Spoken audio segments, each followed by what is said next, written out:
Welcome everybody to the Scalera show, the very first episode of my show. I'm so excited to have you here and I'm so excited to be doing this. We're going to be going through this journey together during the 2020 election cycle. I'm really excited to see what happens. We're just a few weeks away from Iowa, so I wanted to get my show up and running so we could do it throughout the election cycle. So I appreciate you being here.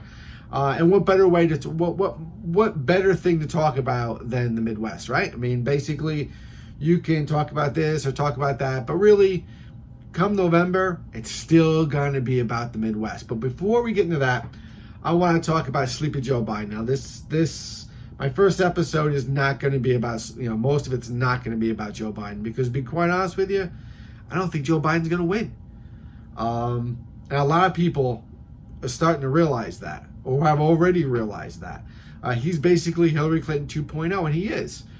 But I don't even think 2.0 is better than 1.0. I mean, he doesn't have anywhere near the amount of money that Hillary Clinton did back in 2016. As a matter of fact, he's usually third or fourth in fundraising. And most of his donations aren't coming from small donations. They're not coming from individuals, 5, 10, 15, 20 bucks. They're coming from billionaires, millionaires, super PACs. So, I mean, and he doesn't have the nearly as much support in the party as Hillary Clinton did. I mean, that's why there were so many people on the debate stage this time. A lot of people thought Joe Biden could be beat, but very few people ran against Hillary Clinton in 2016. It was her year. They were basically unified behind her. And then on top of it, she was a much more polished candidate than he is. Half the time, he doesn't know where he is. I mean, on the debate stage, I mean, his motto is like, out of sight, out of mind, right? Like, if he doesn't do anything weird or doesn't say anything weird, and mainstream media is like, yeah, Joe had a great debate. He won the debate. I'm like, what did he do? What did he say? Half the time, you didn't even know he was even there. I mean, he had a rally this week. He had a few rallies in Iowa. I was struck by how few people were actually there. We're talking tens of people. It was almost like he put an ad out in a newspaper and told all the senior citizens there was a 10% discount on donuts and coffee that day, 15, 20 people showed up, and that was basically his rally. I mean, it was just absolutely pathetic.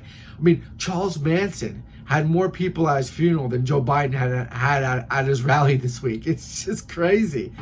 But that's all we're going to talk about Biden. He's really not worth talking about at this point.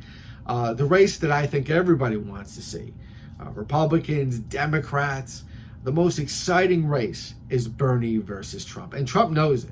There was a rumor this week that Trump was kind of, he was a little scared of Bernie. He was paying much closer attention because he's surging in the polls. And with good reason. Bernie and Trump, while they do have, obviously, their differences, every candidate is going to have a lot of differences compared to Bernie Sanders. But they do have a lot of similar characteristics. I mean, they're both talk about how the working class is getting screwed over. I mean, Bernie Sanders has been talking about this for decades, since the 80s. They talk about corruption in Washington all the time. The establishment in both parties hated both candidates. Democrats hate Bernie Sanders. That's be honest. Bernie's not even a Democrat.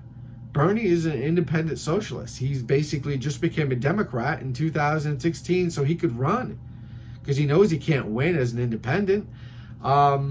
And then both are basically seen as outsiders. But it's weird because Trump was a legitimate outsider, but Bernie isn't. Bernie's been in politics for 30 years. But again, he's an outsider. He's been an independent socialist. He hasn't been like Joe Biden's been, like an establishment Democrat Party type guy. The other thing that they have in common is they don't want wars. I mean, whether the Democrats and the mainstream media want to admit it, there really hasn't been a lot of conflict in the world. I mean, Trump, in regards to the Trump administration, I mean, Trump's, getting out of Syria. And there was the Iran thing a couple of weeks ago, but that doesn't seem to going to be escalating anytime soon. The North Korea thing, basically, they're not firing off any weapons or long-range weapons at this point. And Bernie Sanders talks about the same thing. He wants to work more with the United Nations. He wants to do a lot less unilaterally. So we'll see what happens. But the two most important things that they have in common is they have very strong and extensive grassroots support. Bernie Sanders has received more small donations by far than any other candidate in the Democrat Party. I wouldn't be surprised if he has more small donations than every other candidate in the Democrat Party combined. Now, on the other side, Trump obviously has a ton of grassroots support.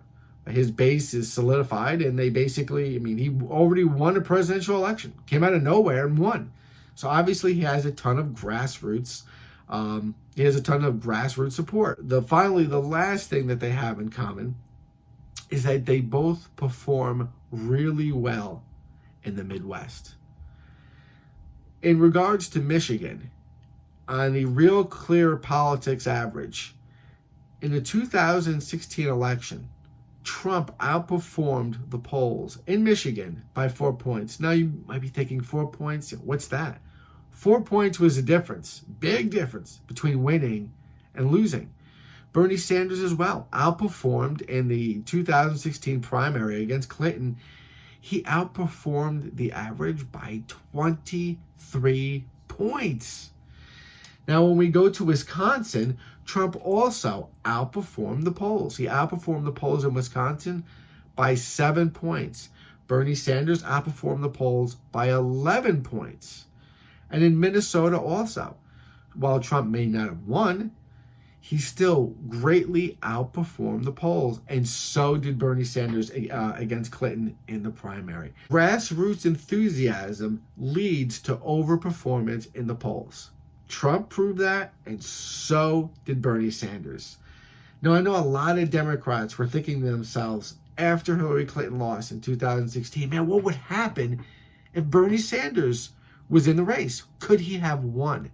Why? Because he overperformed in the Midwest.